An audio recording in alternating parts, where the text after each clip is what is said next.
그 드레스는 2013년 7월 캐나다 데이 세일 기간에 밴쿠버의 작은 창고에서 픽업되어 한국으로 수입되었다. 디자이너 드레스이긴 하지만 신인 디자이너의 드레스라 할인폭이 컸다. 가격표에 붙은 가격은 15,000달러, 최종 할인가는 3,500달러였다. 사이즈는 4. 하지만 살짝 크게 나온 데다가 끈조임으로 조절할 수 있어서 5에서 77까지 입었다. 드레스는 한참을 선택받지 못했다. 화려하지 않은 기하학적인 선의 드레스였다. 수제 레이스도 비즈나 시퀸도 없어서 마치 종이접기로 만든 것처럼 보였다. 숍에서 괜히 들여왔나 하고 후회를 할 즈음 첫 번째 여자가 그 드레스를 골랐다. 영화나 드라마에서 보면 드레스를 입고 나올 때 특수효과 넣어주잖아요. 갑자기 더 예뻐 보이게. 그거 거짓말인 거 알고 있었지만 정말 아무 효과 없네. 그냥 나네요. 여자는 화장도 머리도 하지 않고 찾아와서는 아주 건조한 표정으로 거울 속의 자신을 바라보았다. 아까 거 다시 입어보시겠어요? 아니요, 이걸로 정할게요. 최초로 입으시는 거예요. 아시죠? 드레스 수명은 7번 안팎이 끝인 거. 숍에서 여러 번 강조했지만 여자는 특별히 인상 깊어하는 것 같지 않았다. 너무 조이지 말아주세요. 쉽게 기절하는 편이라. 두 번째 여자는 긴장하면 종종 미주신경성 실신을 하는 체질이었다. 그래서 드레스를 볼 때 디자인도 디자인이지만 코르셋 부분이 얼마나 숨쉬기 편할지를 따졌다. 여자에게 조이는 옷은 도움이 될 리 없었다. 상대적으로 가슴통이 여유 있게 나온 수입 드레스 위주로 찾다가 그 드레스를 골랐다. 그럼에도 그렇게 편하진 않았다.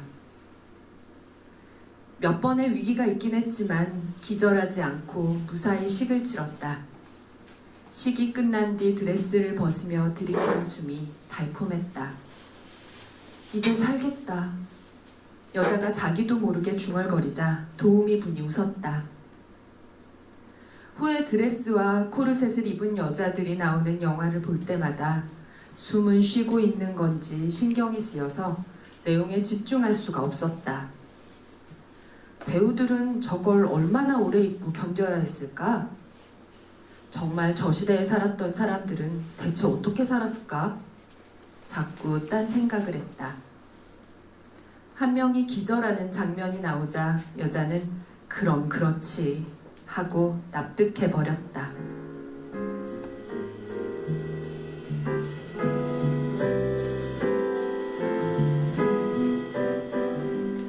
결혼할 계획이 전혀 없었는데 스카프를 잃어버리는 바람에 결혼하게 되었다.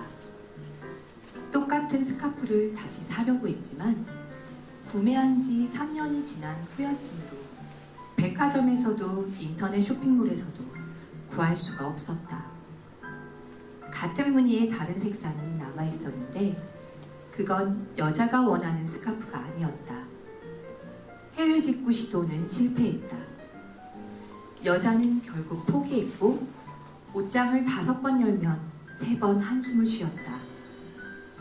포기하지 않은 건 여자의 남자친구 쪽이었다. 여러 통의 국제전화와 간절한 이메일들로 남자는 똑같은 스카프를 구매하는 데 성공했다.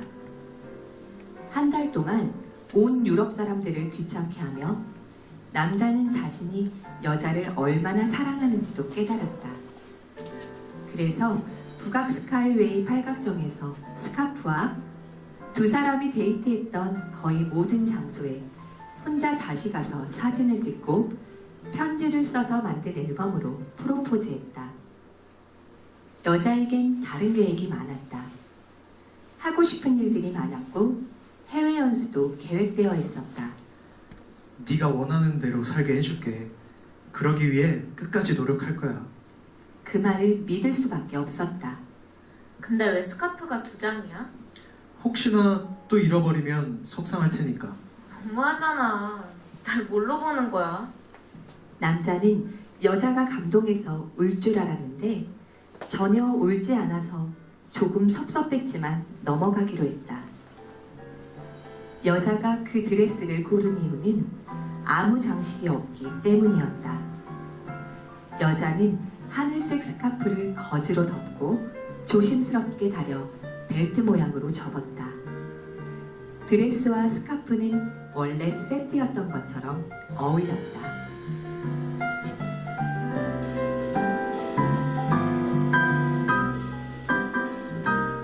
네 번째 여자는 결혼 한 달 전부터 남자친구와 함께 살기 시작했다. 전셋집을 구하면서 날짜가 애매하게 떴던 것이다.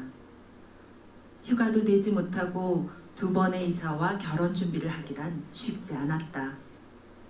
그 와중에 싱크대가 문제였다. 습기를 이기지 못하고 썩어 들어간 합판 싱크대 아래에서 끊임없이 바퀴벌레가 나왔다. 한국 바퀴벌레가 맞나 싶게 커다랬다. 방역업체를 불렀더니 싱크대를 통째로 갈지 않으면 안 될 거라고 했다. 전에 살던 사람들을 원망하고 외국에 있다며 전화를 잘 받지 않는 집주인을 욕하면서 약을 쳤다.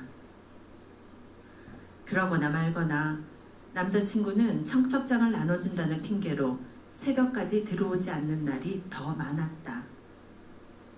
여자는 눈에 보이지 않을 때에도 바퀴벌레 존재를 느낄 수 있었다. 하는 수 없이 일부러 야근을 했고 일찍 퇴근한 날은 카페에 가서 시간을 보냈다. 집에서는 잠만 겨우 얕게 잤다. 잠결에도 입을 벌리고 자지 않으려 곤두서 노력을 하면서 그 큰 돈을 들인 집에 들어가기 싫다니 어처구니 없는 상황에 너무 화가 났다. 바퀴벌레 문제를 나 몰라라 하는 남자에게도 화가 났다. 그런 상태에서 자잘한 결혼 준비를 혼자서 맡아 하다가 결혼식 이틀 전에 터지고 말았다. 지난 한 달 같은 날들이 이어지느니 여기서 멈추는 게 낫겠어. 남자는 그제야 사태의 심각성을 깨달았고 썩은 싱크대를 맨손으로 뜯어내며 사과했다. 여자는 잠을 깊게 자지 못해 상한 얼굴로 드레스를 입었다. 5번째 여자는 어렸다. 23살이었다. 모든 것은 어른들이 결정했다. 나이차가 많이 나는 남자 쪽 집안에서 서둘렀는데 흔히 말하는 알아주는 집안이었으므로 여자의 부모는 아직 졸업도 하지 않은 딸의 결혼에 동의했다. 어리고 깨끗하지. 그런 말을 들었을 때는 기분이 이상했다. 피부 이야기를 하는 걸까? 그게 아니라면... 마음속에서 의문들이 부글거렸지만 아직 표면까지 떠오르진 않았다. 6번째 여자의 목덜미에는 타투가 있었다. 아래에서 위로 향하여 머리 쪽을 가리키는 화살표와 나이트메어 머신이라는 장난스러운 문구였는데 숍에서 시험 삼아 머리를 업스타일로 틀어 올리자 아주 잘 보였다. 그 모습을 지켜보던 남자 쪽이 돌연 비난을 해왔다. 넌 그거 할 때 결혼할 생각은 하나도 안 했냐? 진짜 보기 싫어. 철 들었으면 레이저로 지우든가 했어야지. 25살에 한 타투였다. 한 번도 후회한 적이 없었다. 원래는 업스타일을 하지 않거나 파운데이션으로 가릴 셈이었지만 남자의 갑작스러운 짜증에 그 온건한 계획들을 버리기로 마음먹었다. 내 몸에서 제일 마음에 드는 부분이야. 지금은 너보다 마음에 들거든? 2주 동안의 팽팽한 신경전 끝. 식장에 들어가기 직전에 여자는 마지막으로 거울을 돌아보았다. 역시나 멋진 타투였고 드레스와도 잘 어울렸다. 내 몸은 내 거야. 결혼을 한다고 해도 내 몸은 내 거야. 내 마음대로 할 거고 다들 보라고 해. 44명의 여자 중에 가장 멋진 워킹으로 입장했다.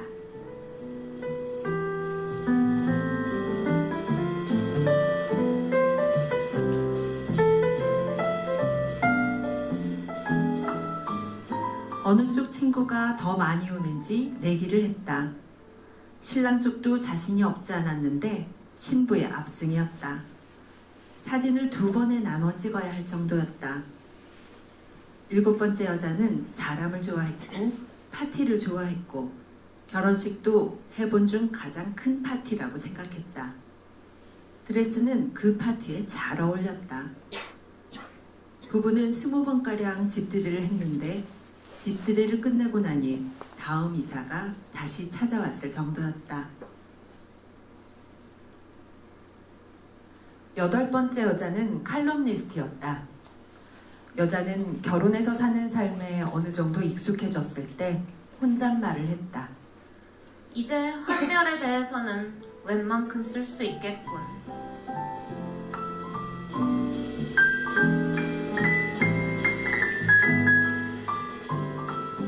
대학원생이었던 9번째 커플은 원래 혼인신고만 하고 살려고 했다.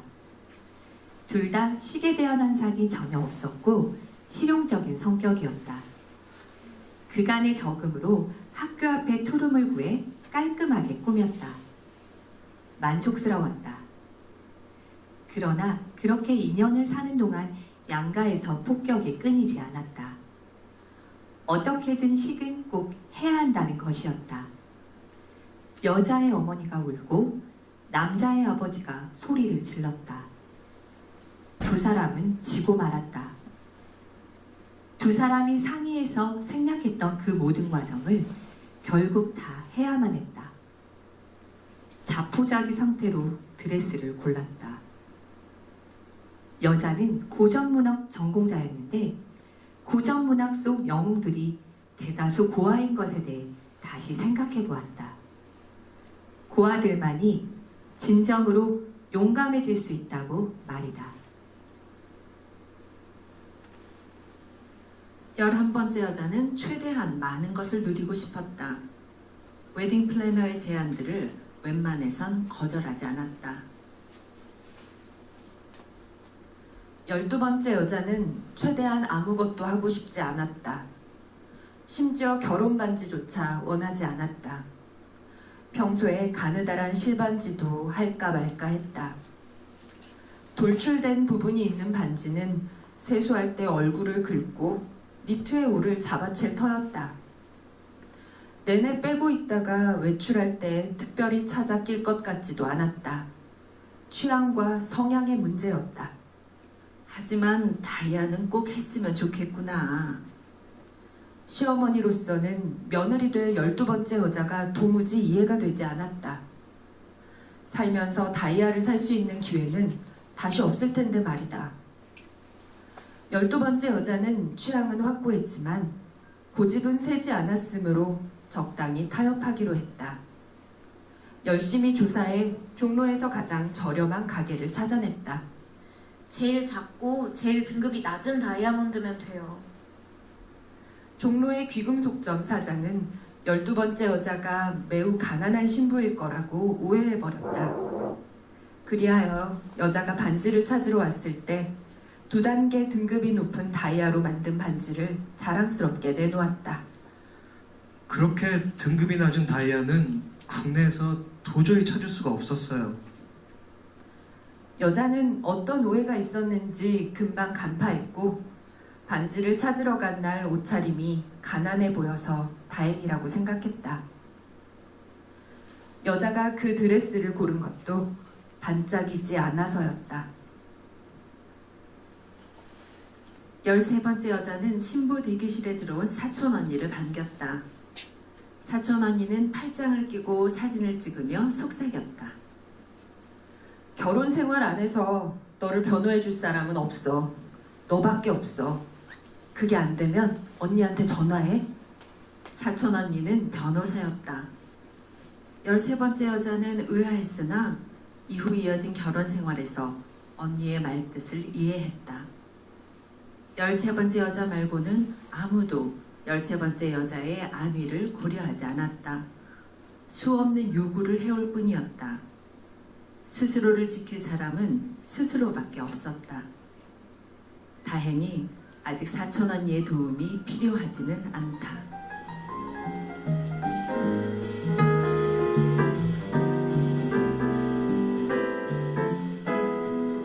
14번째 여자는 재혼이었다. 한 번만 더 해보기로 했고 꽤 희망적이었다. 성격이 잘 맞는 사람과는 어떻게 다를지 확인하고 싶었다. 각자의 성격은 결혼이라는 기계를 굴러가게 하는 핵심 부품과 비슷하지 않을까 생각했다. 애초에 맞지 않으면 굴러가지 않는다. 작동하지 않는다. 이번에는 굴러가야 할 텐데. 아니면 뭐 어쩔 수 없지만. 작업복을 입듯 드레스를 입으며 여자는 가볍게 생각했다. 언니, 결혼 생활은 어때요? 굴욕적이야. 친한 후배가 물어왔을 때 그렇게 대답한 15번째 여자는 놀라고 말았다. 반사적인 대답일 뿐이었는데 그 대답을 곱씹으니 불명확했던 감정들이 갑자기 명확해졌다. 가장 행복한 순간에도 기본적으로 잔잔하게 굴욕적이야. 내 시간, 내 에너지, 내 결정을 아무도 존중해주지 않아. 인생의 소유권이 내가 아닌 다른 사람들에게 넘어간 기분이야.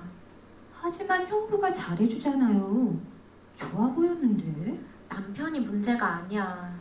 내가 제도에 쑥기고 들어간 거야. 그리고 그걸 귀신같이 깨달은 한국 사회는 나에게 당위로 말하기 시작했지. 당위로요? 응.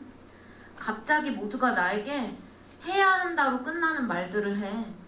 성인이 되고 나서 그런 말 듣지 않은 지 오래됐는데 대뜸 다시.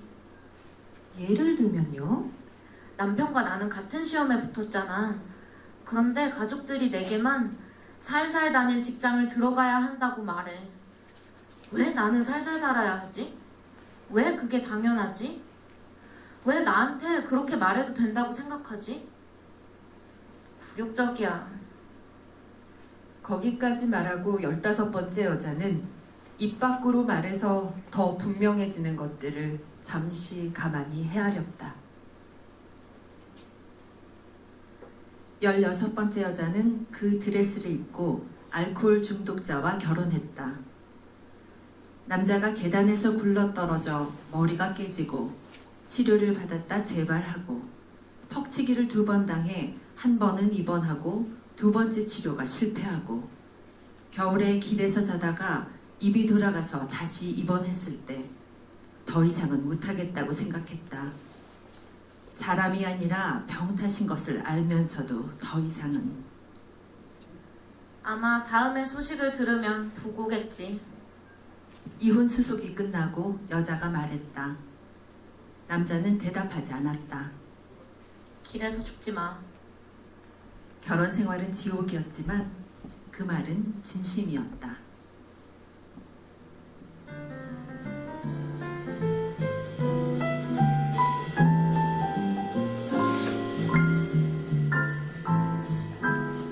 열일곱 번째 커플은 애주가들이었다.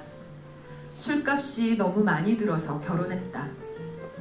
여전히 식비보다 주류비가 더 많이 들지만 집은 따뜻하고 안전하고 서로밖에 다른 술친구는 특별히 원하지 않는다. 두 사람은 근사한 주류 장식장도 샀다. 온도를 칸칸이 맞출 수 있다. 애주가일 뿐 포금은 하지 않고 애초에 튼튼한 간을 타고났다. 튼튼한 간의 유전자를 언젠가 아이들에게 물려줄 것이지만 임신 중 금주해야 할 걸 생각하면 여자는 아직 엄두가 나지 않는다.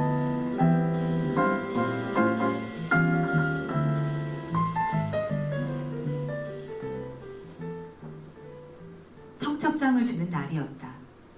친구 5명을 불러 저녁을 사줬는데 한 사람은 동성애자였다. 갑자기 그 애가 불쑥 말했다. 나는 이제 결혼식 안 가. 축의금도 안 낼 거야. 반쯤 웃으며 한 말이었지만 진심이 섞여 있었다. 그래도 오긴 와야지. 야, 넌 내지 마. 아님 기분만 내게 5,000원만 내. 집에 오는 길에 18번째 여자는 세상이 얼마나 불공평한지를 심각하게 생각했다. 축의금 같은 사소한 문제부터 시작해 훨씬 큰 문제로 이어질 것이다. 결혼은 겉의 포장을 걷어내면 결국 법의 문제, 제도의 문제, 보호의 문제이니 말이다. 여자의 친구는 너무나 불공평한 상황에 놓여 있었다. 혼인평권에 관련된 뉴스를 따라 읽을 때마다 한숨이 나왔다. 생활동반자 보호법이 빨리 통과돼야 할 텐데 요즘은 내가 원했던 것도 사실 결혼이 아니라 법의 보호를 받는 동거가 아니었나 싶더라고. 결혼한 지 가장 오래된 친구가 말했을 때였다. 근데 나는 사실 결혼이 하고 싶어. 그 사람이랑 보란듯이 식도 올리고 싶어. 가족들이랑도 교류하고. 동성애자인 친구가 머쓱해하며 털어놓았다. 뭐? 왜? 결혼 완전 피곤하고 촌스러운데 싫은 친척이 2배로 생기는 거라고. 기혼자들의 반응은 하나 같았다. 몰라. 내가 촌스러운 환상이 있나 봐. 나도 좀 해보고 싫어하든가 할게. 동거도 좋고 시스템 안에 들어가는 것도 좋지만 일단 외치고 싶어. 우리 둘이 계속 함께하기로 정했다고. 그 결정으로 우리 둘이 고립되는 게 아니라 연결망 속에 놓이고 싶고. 그렇구나. 내가 잘못 생각했다. 처음 말을 꺼낸 친구가 고개를 끄덕였다. 내가 내 특권을 못 받네. 결혼제도가 산산이 무너져 내리고 교체되길 바랬는데 언젠가 결혼이 아무도 안 해도 되지만 모두가 할 수 있는 게 되면 좀 다를 수도 있겠다. 미안해. 네가 왜 미안해. 몰라, 미안해.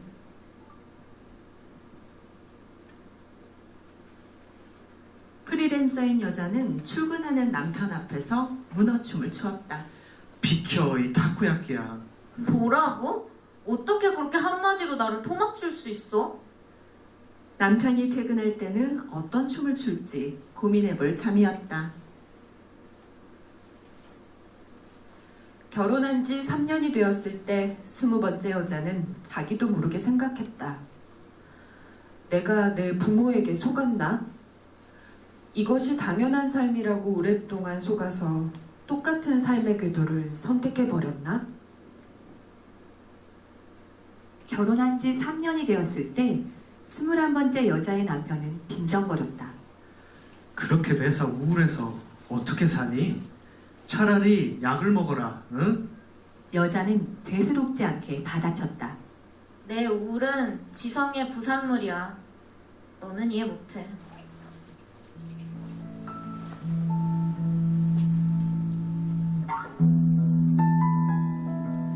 이렇게 추운 날에는 발가벗고 안고 있는 게 최고인데. 여자는 실수로 너무 크게 말해버렸다. 골목에 둘만 있는 줄 알고서 지나가던 사람이 흠칫했고 두 사람은 얼굴이 화끈거렸다. 번화가에서 멀지 않은 어두운 골목이었다. 그럼 우리 결혼할까? 결혼하고 무슨 상관이야. 그래도 결혼하면 굳이 애써 만나지 않아도 겨울 내내 껴안고 있을 수 있지 않을까? 그럴까? 그래서 두 사람은 결혼을 했다. 여자는 전자책 유저였고 남자는 스님처럼 옷이 없었다. 덕분에 아주 작은 집에서 매일 껴안고 있을 수 있었다. 맨살과 맨살 사이의 온기, 그것을 위해.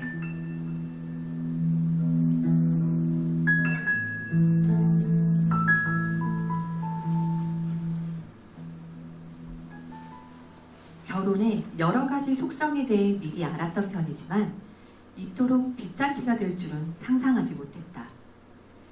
빚을 기억하느라 드레스의 디자인 같은 것은 하얗게 잊고 말았다.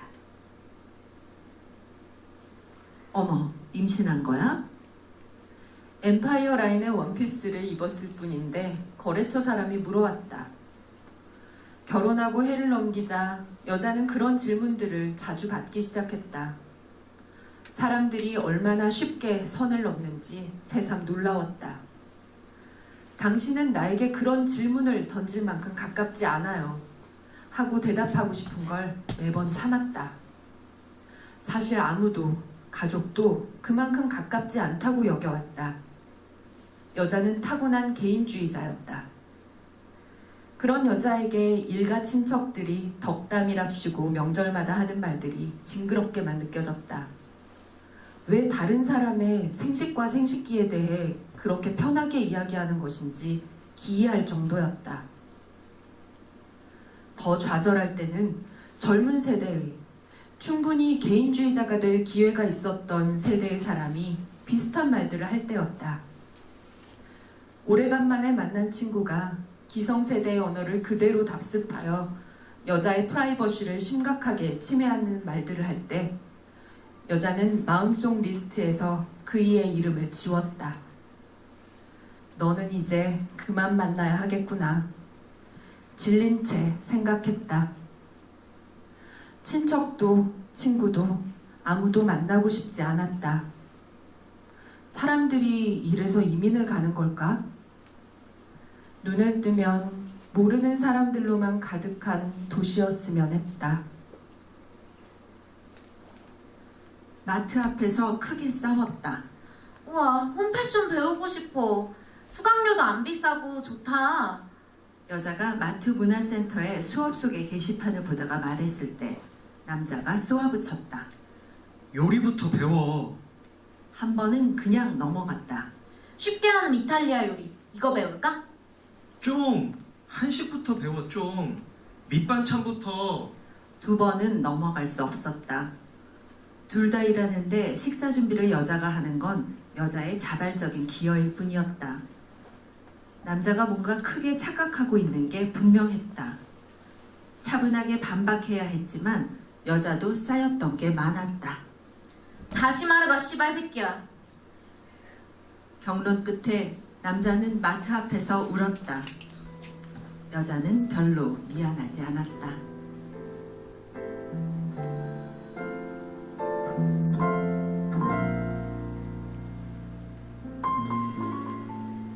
남자가 잠결에 실수로 여자를 때렸다. 팔꿈치로 눈두덩을 힘껏 친 것이다. 여자는 멍이 들었다. 미안해. 정말 미안해. 내가 좀비 꿈을 꿨어. 남자는 공포 영화를 잘 못 보면서도 즐겨보는 편이었다. 이해할 만한 일이었지만 여자는 화가 났다. 3일쯤 화가 풀리지 않았다. 4일째가 되어서야 여자는 깨달았다. 여자는 화가 난 것이 아니었다. 두려운 것이었다. 그때까지 인식하지 못했지만 두 사람 사이엔 압도적인 힘의 차이가 있었다. 나중에 남자가 머리를 다치거나 치매에 걸리면 어떡하지? 성격이 변해서 때리고 목을 조르면 어떡하지? 최악의 상상들이 연이었다. 평소에 입던 잠옷들을 다 빨아서 오래 입지 않았던 노란 티셔츠를 꺼내 입었다. 남자가 멍한 얼굴로 말했다. 어렸을 때 제일 좋아했던 인형이 노란 하마 인형이었는데. 여자는 저도 모르게 남자의 등짝을 후려쳤다. 남편을 때리면 안 되는데 연상작용이 너무 기분 나빴다. 한 이불을 덮고 자는 것에 처절하게 실패했다. 결혼 2달 만의 일이었다. 안 되겠다. 이불은 각자 덮자. 둘 다 돌돌 말고 자는 스타일이라 어쩔 수 없었다. 우리는 한 이불 덮는 사이가 아니네. 농담을 했지만 여자는 솔직히 침대도 따로 쓰고 방도 따로 쓰고 싶었다. 가벼운 수면 장애가 있기 때문이었다. 옆에 누운 사람의 체온이 건강에 아주 좋다는 기사를 보고 포기했다. 여자와 남자는 르꼬르동 블루에서 만나 결혼했다. 지인들은 두 사람에게 초대받기만을 손꼽아 기다렸다. 둘은 손님들 앞에서 요리 경연을 했다. 35번째 커플은 신혼 내내 저녁마다 나라 걱정을 했다. 신혼부부가 나라 걱정하느라 섹스할 시간이 없네. 이게 출산율 저하의 이유군.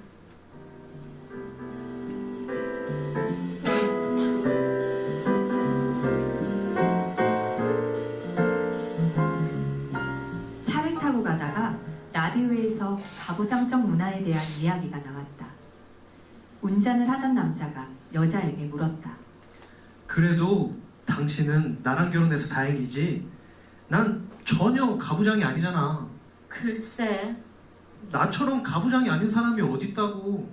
당신 한 사람으로 결정되는 게 아니야. 예를 들어 지난 제사 때 생각해봐. 나는 조퇴하고 가서 9시간 일했지. 당신은 퇴근하고 와서 1시간. 절 몇 번 하고 과일 집어먹고 사촌 동생들이랑 논 게 다잖아. 그럼 두 사람 다 조퇴했어야 했다고? 내 말은 그런 시간들이 계속 평생에 걸쳐 쌓인다는 거야. 쌓이다 보면 큰 차이가 나는 거고. 생각해보면 이상하지 않아? 당신 할아버지 제사잖아. 난 만난 적도 없는 분이야. 왜 효도를 하청 주는데? 하청이라고까지 말하면 9시간 일한 며느리들은 제사 지낼 때 아무도 절도 안 하고 뒤에 멀뚱멀뚱 서 있지. 몇 년 전에 며느리들도 절하는 걸로 바꿀까 했었는데 큰어머니 무릎도 안 좋으시고. 어쨌든 그게 가부장제야. 당신 눈에는 안 보여도 내 눈에는 보여. 내 눈에만 보이는 게 아주 많아. 두 사람은 말없이 라디오 패널들이 하는 이야기를 들으며 집으로 돌아왔다. 평생 비혼 커플로 살려고 했다. 하지만 한 사람이 유학을 가게 되면서 배우자 비자를 받기 위해 혼인신고를 할 수밖에 없었다. 그러자 엄마가 그간 어떻게 참았는지 시까지는 바라지 않으니 촬영만이라도 하라고 집요하게 설득했다.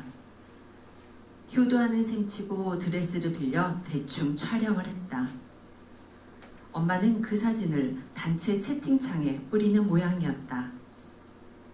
출국 전 송별회 겸 친구들을 만났는데 그 이야기를 토로하니 다들 결혼 축하를 해와서 떨떠름했다. 하려고 한 게 아니야. 축하를 받으려고 한 게 아니야. 설명하기도 좀 그랬다. 그런데 한 친구가 슬며시 속삭였다. 여자와 비슷하게 오래 동거 중인 친구였다. 나도 공무원 아파트 당첨 확률 높이려고 곧 신고할 거야. 너도? 심란해 하지 마. 실리가 걸려 있었잖아. 우리가 어쩌다가 하고 둘이서만 웃었다. 여자의 아버지는 국회의원이었다. 남자의 아버지는 장군이었다. 축의금을 내기 위한 줄이 식장이 있는 층을 넘어 회전 계단을 타고 이어졌다. 화환이 너무 많이 들어와서 리본을 떼고 꽃을 치우고 리본을 떼고 꽃을 치우고를 몇 번이나 반복했다. 꽃은 어딘가에서 재활용될 것이었다. 신부 대기실에 앉아 있는데 문이 잠깐 열렸을 때 밖에서 누가 하는 말이 들리고 말았다.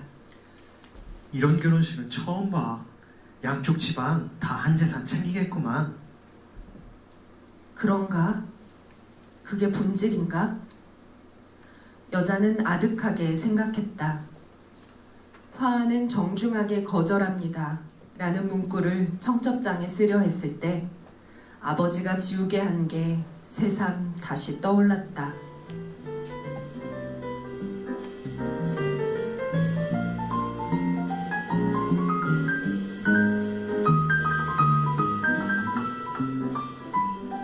스템 다리미가 고장나서 다림질을 하는 동안 자꾸 물이 샜다. 그저 물이 샜을 뿐인데 왈칵 울고 말았다. 다리미에 조그맣게 이 제품은 누수 방지 테스트를 통과한 제품입니다. 라고 쓰인 스티커가 붙어 있는 게 그렇게 서러웠다. 호르몬 때문인가? 여자는 달력을 쳐다보았다. 물이 새는 다리미가 인생에 대한 은유처럼 느껴졌다. 눈물 방지 테스트를 통과한 인생입니다. 그런 스티커가 붙어 있어도 끝내는 울게 된다.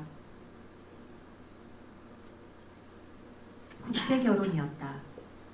혼인신고가 어찌나 복잡한지 여자는 서류 때문에 고생을 했다. 겨우 그 지난한 과정을 끝내고 나니 가족들이 귀국해 식을 올리라고 난리였다. 무려 명동 성당에서 식을 올리게 되었다. 한마디도 알아듣지 못하는 남자를 데리고 교리 수업을 들어야 했다. 남자에게 소곤소곤 통역해 주려고 했는데 뒷자리 커플이 휙 하는 바람에 약간 빈정이 상해버렸다. 남자의 나라가 아니었다. 남자의 언어가 아니었다. 남자의 종교가 아니었다. 남자의 가족과 친구들은 아주 적은 수가 참석해 있었다. 한국에서의 결혼은 오로지 여자를 위한 것이나 다름없었다. 남자는 그 와중에 여자의 드레스 자락을 챙겼다. 여자는 사랑을 느꼈다. 그래서 너무 긴장한 남자가 결혼 서약에 I will honor you를 I will horror you로 잘못 읽었을 때도 좋지 않은 예감 같은 건 느끼지 않았다. 너는 나를 무섭게 하지 않아. 너는 나를 언제까지고 무섭게 만들지 않을 거야. 애초에 영어권 외국인이 아닌데 영어로 서약을 하게 한 쪽이 나빴다고 웃어넘겼다. 커피를 좋아했다. 커피를 마시면 기운이 나고 3배 정도 똑똑해지는 기분이었다.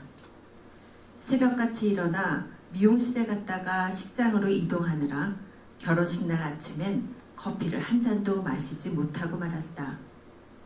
아, 누가 커피 한 잔만 줬으면.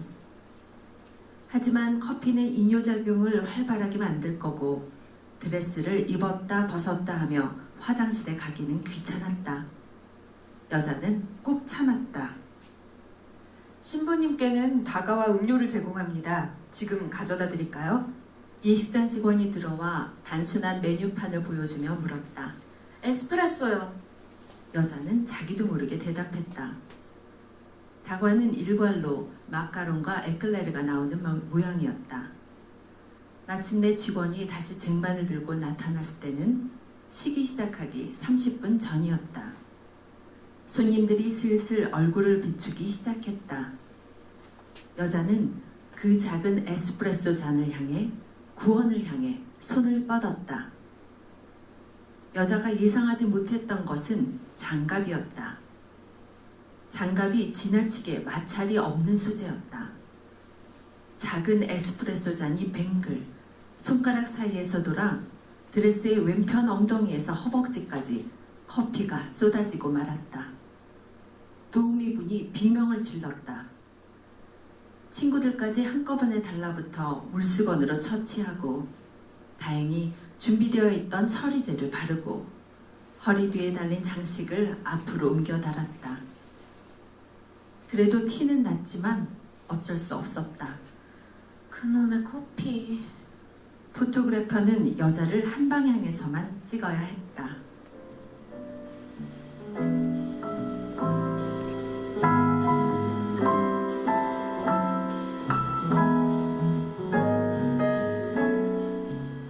드레스는 특수 세탁을 거쳐 지난 재난의 흔적을 거의 지울 수 있었지만 그래도 그림자처럼 희미하게 남은 부분이 있어서 본식 드레스로는 수명을 다했다는 판정을 받았다.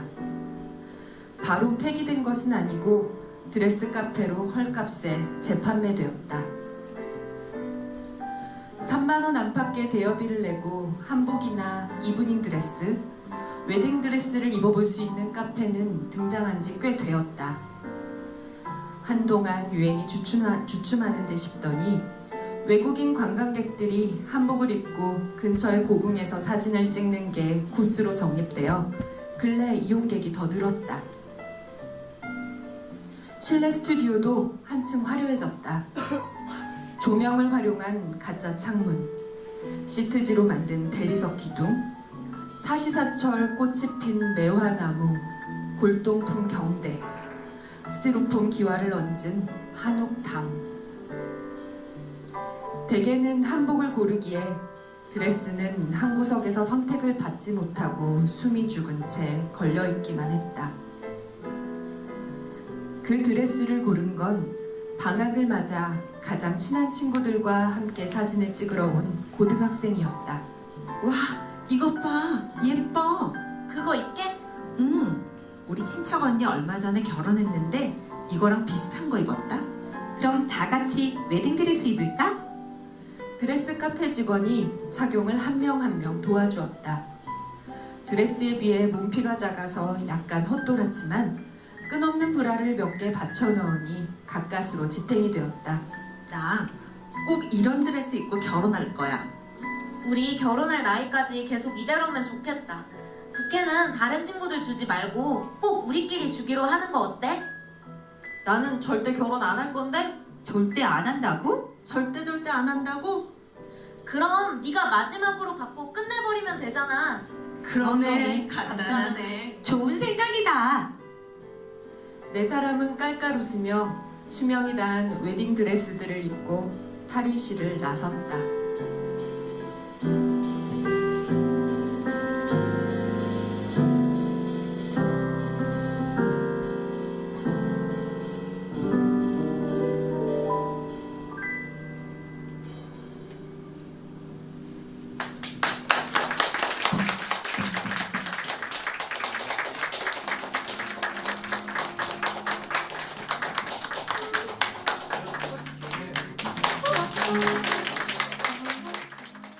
안녕하세요. 저는 성우 윤소라입니다. 네, 어떠셨어요? 잘 보셨어요? 네. 이분들은 저한테 이제 낭독 수업을 받는 소위 수강생들이십니다. 네. 아마추어 분들이었고요. 지금 길게 강습을 들으신 분이 한 5개월째 되나요? 네. 그래서 이 짧은 시간에 여러분들은 어떻게 들으셨을지 몰라도 정말 잘 읽으신 거거든요. 다시 한번 격려의 박수 쳐주시면 좋겠습니다. 감사하고요. 오늘 12월 31일 마지막 날 이런 다른 좋은 스케줄도 많으셨을 텐데 여기까지 와주셔서 정말 감사드리고요. 네, 따뜻한 한 해가 저물고 있습니다. 내년 새해 복 많이 받으세요. 건강하세요.